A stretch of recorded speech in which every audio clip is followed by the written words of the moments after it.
Welcome back, my fellow mobile gamers, to this breakdown of the 4 best mobile games I played last week. Now, as always, I'll be spending just a minute per game, but if you want to learn more, you can dive into the full videos that I've already done on each game, and you can find the links for those videos in the description box down below this video. Now, this week, we'll be talking about a dungeon crawling RPG purely based on user-generated dungeons, an awesome high-quality fighting game with over 200 characters to play as, a fishing RPG with a rhythm-like combat system, and lastly, a tank battle royale IO game. So there's lots of great stuff to get to, so let's just jump into the first game. The King of Fighters AllStar is a new high-quality brawler fighting game with silky smooth, fast-paced combat, 200 plus characters, and a ton of single-player and multiplayer gameplay content. The concept of the game is that we take 3 fighters with us into any battle and we can switch between them at any time to utilize type advantages, which is especially important for boss battle. The game monetizes through both a light energy system and a gacha unlocking system for unlocking new fighters. And yes, this means that paying users can pay to progress faster, and that will inevitably make the PvP slightly unfair in this game. But fortunately though, it does actually take skill to win PvP as well, since it's real time instead of just automated bot fights. And so having the best fighter and the best gear isn't everything in this game. And so far, to me, this is still the best fighting game that I've played on mobile in 2019. The game requires online access, it takes up 2.11 GB of space, it's out on Android and on iOS already, and if you enjoy mobile fighting games, you deserve to give this one a try, as it's definitely one of the highest quality fighting games on mobile.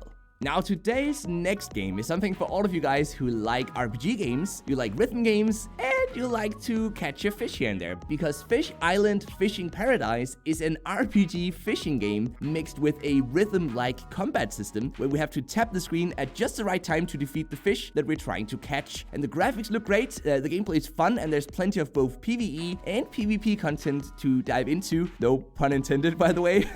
The game does allow you to pay to progress faster though, and there is also a gacha unlocking system, but none of it is really necessary to enjoy the game as a free casual player. The game requires online access, it takes up 1.09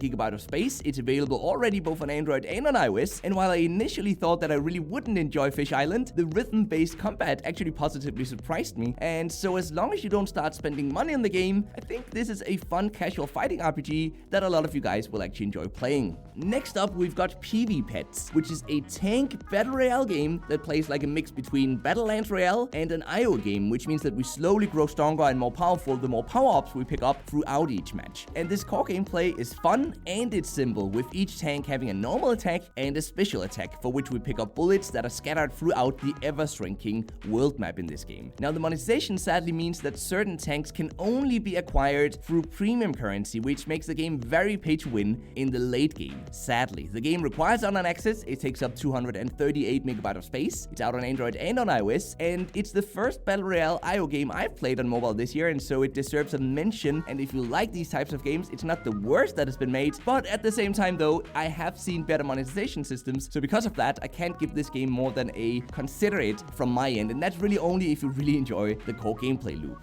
But I thought I would save the best for last though, so here is Monolisk, which is a unique mix of an action RPG combat game, a card collecting game, a dungeon building game, and then it's based 100% on player-created dungeons. This game's art style was actually what really drew me into the game initially, but the soundtrack is really great as well, and the many user-created dungeons keeps the game fresh even after hours of gameplay. Progression in Monolisk, which includes unlocking equipment for the game's different characters, all of which are unlocked from the start, by the way. There's no monetization here that has us watch advertisements or buy in-app purchases to unlock new characters, and it also includes unlocking elements and creatures to use when creating dungeons, but this whole progression system is very slow-paced unless you pay to speed things up, of course, through in-app purchases. The game is a very enjoyable experience though, but it just might grow stale unless you truly enjoy either the dungeon creation process or you really enjoy exploring the endless dungeons created by other users. The game requires online access, it takes up 135 MB of space, it's available on Android and on iOS, and if you're into dungeon crawling RPGs, then be sure to give this one a try, as I think you'll enjoy it, and it's also my favorite game of the week. And with that said, thank you very much for sticking around, my mobile gaming friends. In case you're new around here, I would like to officially welcome you to our community as well. If you want to join us on our journey of finding awesome new mobile games every week, then be sure to subscribe and hit that notification bell, and then until next time, just keep gaming, stay awesome, and I'll see you guys around.